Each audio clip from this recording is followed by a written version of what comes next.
Alors, regardez bien. Vous avez ici un montage amplificateur.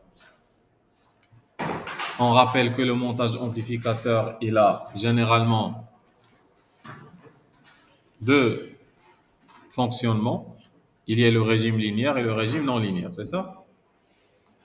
Alors, un amplificateur, si on doit faire un petit rappel, amplificateur opérationnel, il peut fonctionner soit en régime linéaire, soit en régime non linéaire. Quand est-ce qu'il fonctionne en régime linéaire? Si votre amplificateur il est en contre-réaction comment? Négative. Si vous avez quelque chose comme ça.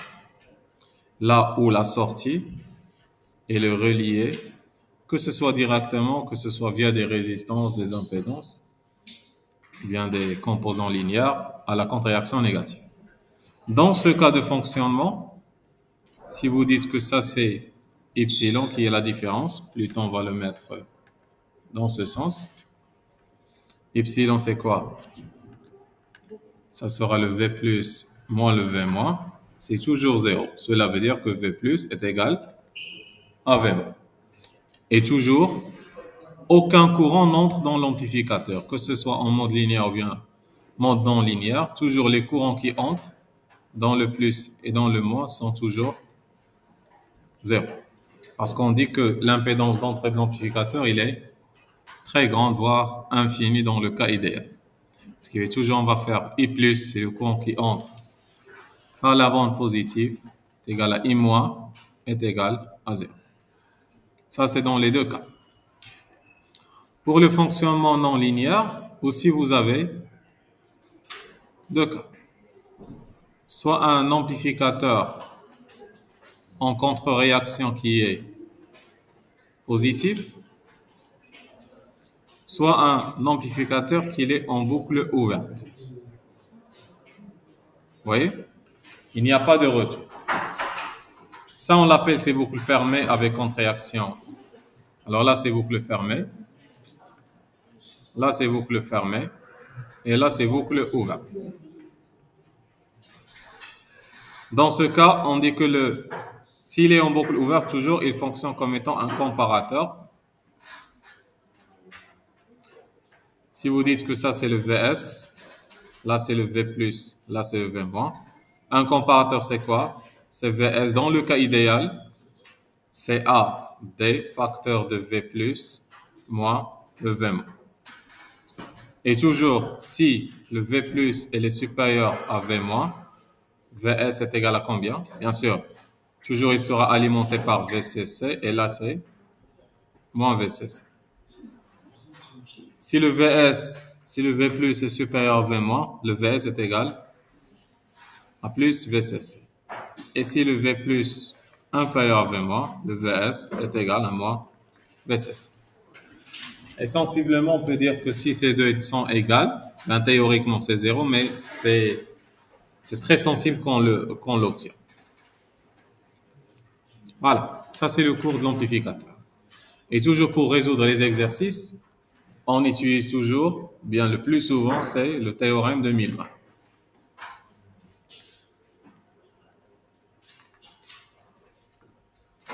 C'est bon?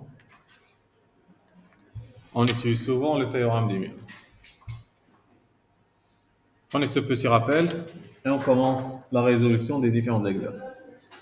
Alors, je vous rassure que c'est le plus simple chapitre qui existe.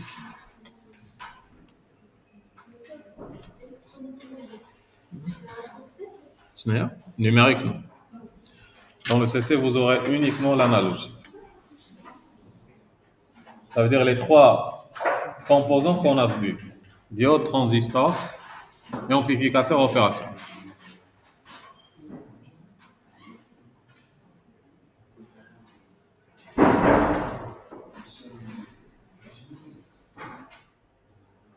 Généralement, on fait 3 exercices.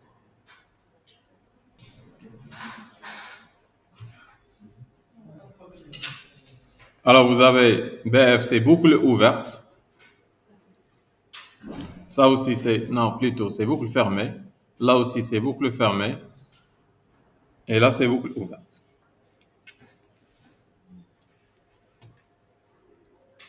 La première question, sans faire le calcul, cet amplificateur est-il inverseur ou bien non inverseur? Ça veut dire, est-ce que la sortie aura un signe moins par rapport à l'entrée ou bien un signe plus par rapport à l'entrée? Qu'est-ce que vous en pensez? C'est quoi l'entrée pour nous ici? L'entrée, c'est le VE. La sortie, c'est le US. Regardez, l'entrée, elle entre par quoi? Comment? Non, c'est non inverseur. Pour quelle raison? Parce que l'entrée, elle entre par la partie positive.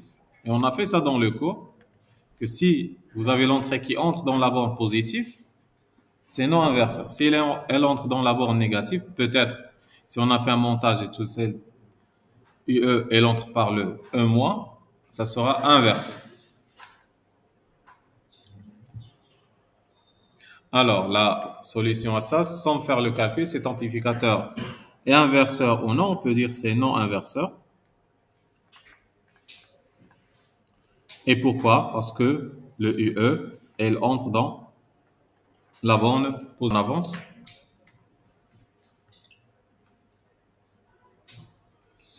Deuxième question. La tension U est de type sinusoïdal d'amplitude 0,8.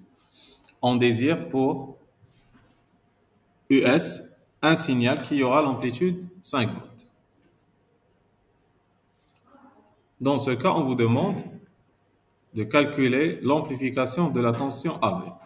Ça, ce n'est pas une question. C'est vraiment la question, c'est celle-là. Calculer l'amplification en tension AV. AV, c'est ça aussi. C'est clair? AV, c'est ça. On l'appelle le gain, on l'appelle le AV, on l'appelle le AD, c'est le gain. On l'appelle le G, coefficient d'amplification, quand vous voulez. Ou bien le gain plutôt, c'est le gain. Il y a là.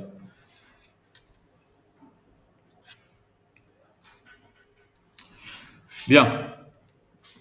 Qu'est-ce qu'on a? Le UE, en fonction du temps, ils ont dit qu'ils écrivent sous quelle forme? L'amplitude, c'est combien? 0,8. Très bien. Maintenant, l'amplitude 0,8, c'est ça. Et s'écrit sous la forme sinus oméga t si je considère que le déphasage, il est nul. Je le prends comme référence. Et j'ai le droit de le faire. Bien, c'est cette valeur. Et je veux que le US de t est égal à combien? À 5 sinus oméga t. Dans ce cas, l'amplification elle doit être de combien?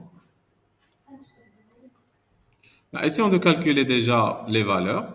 C'est clair? Normalement, l'amplification, le AV, ça doit être quoi?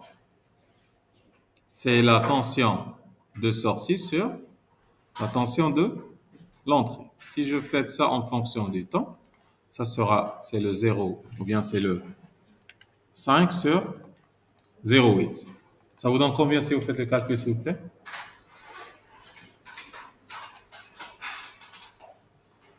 Parce que la sortie sera quelque chose fois l'entrée. 6,25. L'unité, c'est combien? 100 unités. Parce que c'est le volt sur le volt, c'est 100 unités. Essayons déjà de démontrer que ça, c'est non inverseur. Vous voyez que cette partie-là, elle entre par ici. N'est-ce pas? Alors, suivez bien. Et on considère toujours le bas du circuit comme on a fait, comme la masse. Une référence pour calculer les potentiels. Là, c'est le plus, là, c'est le moins. Puisque là, c'est le moins, ça sera le V moins, c'est ça? Puisque ça, c'est le plus, ce point lui-même, ça sera le V. Et qu'est-ce que vous connaissez? Que le V plus est égal à V moins. Pour quelle raison? Parce que ça, c'est à contre-réaction comment? La sortie, elle est reliée à quelle borne? On fonctionne ici dans quel régime? Le régime linéaire. Dans le régime linéaire, on a toujours ça. On est d'accord? Dans le régime linéaire, on a toujours cette équation. Vous connaissez que le V plus est égal à UE, mais maintenant le V moins est égal à combien? Si vous faites le V moins, c'est combien? C'est ce point. Ce point, c'est combien en termes de tension? Bien sûr, il est relié à cette partie-là. Ce point, c'est le 0 volt. C'est relié à R2. Ce point, c'est combien? C'est le VS ou bien le US. Et puisque, voilà, on utilise Millman ici, ou bien le diviseur de tension, quand vous voulez. Souvent, gardez Millman. Alors, le V-, c'est quoi? C'est 0 sur R1 plus VS sur R2, le 1 sur R1 plus 1 sur R2. Ça disparaît. Qu'est-ce qui vous reste? VS sur R2, le tout sur R1 plus R2 sur R1, R2, c'est ça? Cette partie-là, avec cette partie-là, à la fin, on aura quoi? R1 sur R1 plus R2 fois le VS. Ce qui veut dire que le VS, c'est quoi? C'est R1 plus le R2 sur R1 fois le VE. Parce que le V-, c'est quoi? C'est V plus. Aussi, c'est clair? Ce qui fait V- est égal à V plus, et le V plus, c'est le UE. Et ça, c'est quoi maintenant? C'est votre AV. Si vous faites le AV, ça sera toujours, c'est le VS sur le VE. Et c'est ce que vous avez mis ici. Alors, dans notre cas, le AV, c'est quoi? C'est R1 plus le R2 sur R. Prenez ça, s'il vous plaît. Et il n'y a pas un signe négatif, il n'y a pas un signe moins. Entre les deux, c'est un signe plus. Ça explique pourquoi on a le non inversé.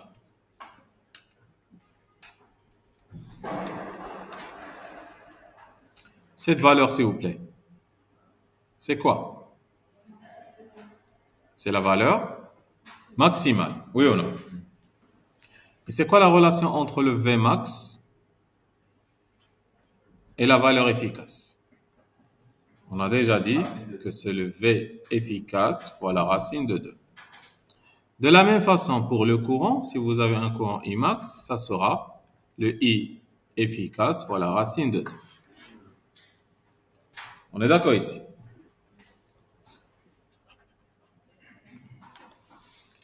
Calculez les résistances R1 et R2 afin que le courant efficace soit de cette valeur. On sait déjà que AV, que le R1 plus le R2 sur le R1 est égal à 6,25. Et c'est logique. En termes d'unité, vous avez ohm sur ohm sans unité. Mais on a un autre inconnu qu'on va le déterminer à partir de ce I1 en milliampères. Suivez bien, s'il vous plaît, dans le montage. Quel I?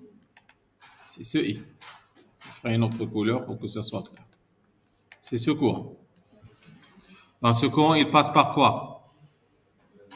Il passe par le R2. Alors, ce courant, il va suivre quel chemin? Il va passer comme ça.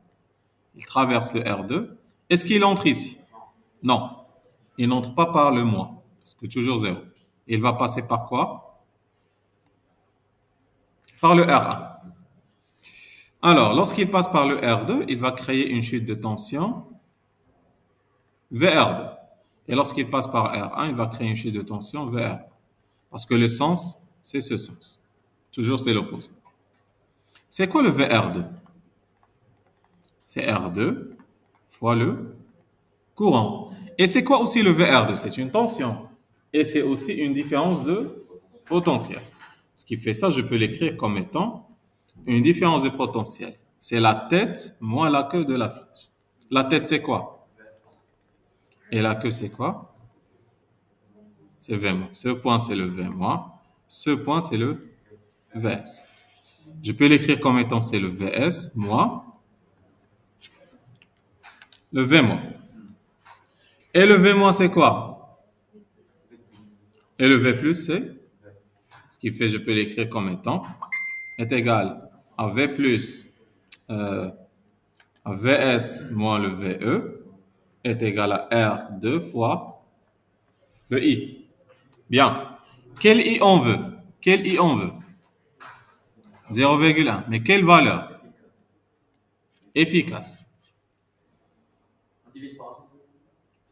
On verra. Ce qui fait, c'est quoi la valeur efficace VS? C'est quoi le VS efficace? Plutôt le VE efficace, c'est quoi? C'est VE max. Très bien. C'est clair? Bien. Parce que lorsqu'on écrit une valeur comme ça, c'est quoi? C'est toujours les valeurs efficaces. C'est toujours les valeurs efficaces. Et c'est quoi le VS efficace? C'est le VS max sur racine de 2. C'est clair ici? Très bien. Maintenant, ça, cette valeur, c'est le efficace. Dans ce cas, le I, ça sera quoi? Le VS moins, bien sûr, ça c'est efficace. Vous pouvez écrire ça. Si ça c'est max, ça sera max, comme vous voulez. C'est VS efficace moins le VE efficace sur la résistance. Et c'est quoi le VS efficace? C'est VS max, voilà, sur racine de 2, moins le VE max sur racine de 2, ce qui fait tout cela sur racine de 2 fois la résistance. Mais nous, qu'est-ce qu'on cherche plutôt? Je m'excuse. Qu'est-ce qu'on cherche? On cherche le R2. Je vais inverser. À partir de là, on peut inverser et écrire quoi? Que le R2, ça sera tout simplement, c'est le VS max moins le VE max sur la racine de 2 fois. Et c'est quoi la racine de 2 fois efficace? Ça sera V max moins VE max sur le I max. Vous voyez? Alors, c'est quoi le VS max? 5 moins 0,8 sur 0,1 10 puissance moins 3. Le tout fois 1 sur racine 2. Ce qui fait le R2, ça vous donne combien? Combien? Sûr, vérifiez s'il vous plaît.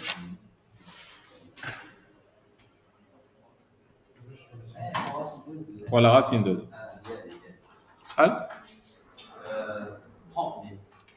C'est ça? 30 kilo-ohms. C'est ce que vous avez trouvé? Environ, ok.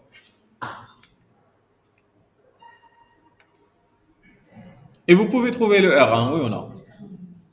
Parce que vous avez ici le 6,28. Alors, on va l'écrire ici. Maintenant, le R1, c'est quoi? Le R1, on a dit que le R1 plus le R2 sur le R1 est égal, c'est le AV. Ce qui fait le R1 plus R2 est égal à AV R1. Ça sera R1 AV, ou bien R1 facteur de... Essayons de l'écrire. Ça sera...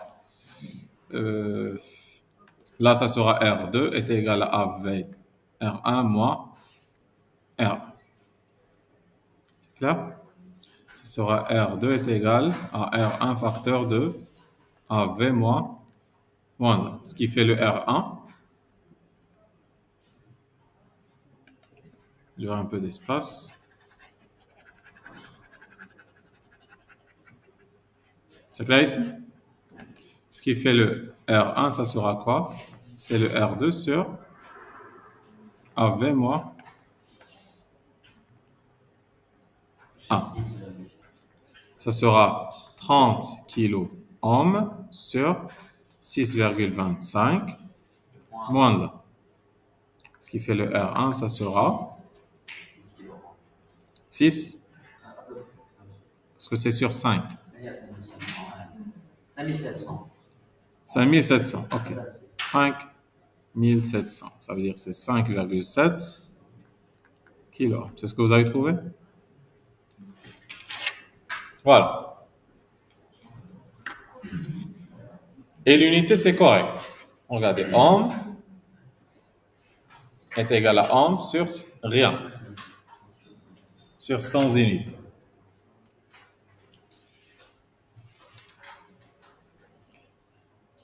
Prenez la correction, on passe à un deuxième. Là, il faut faire attention entre la valeur maximale et efficace à chaque fois dans les exercices. L'amplitude d'un signal, c'est sa valeur maximale.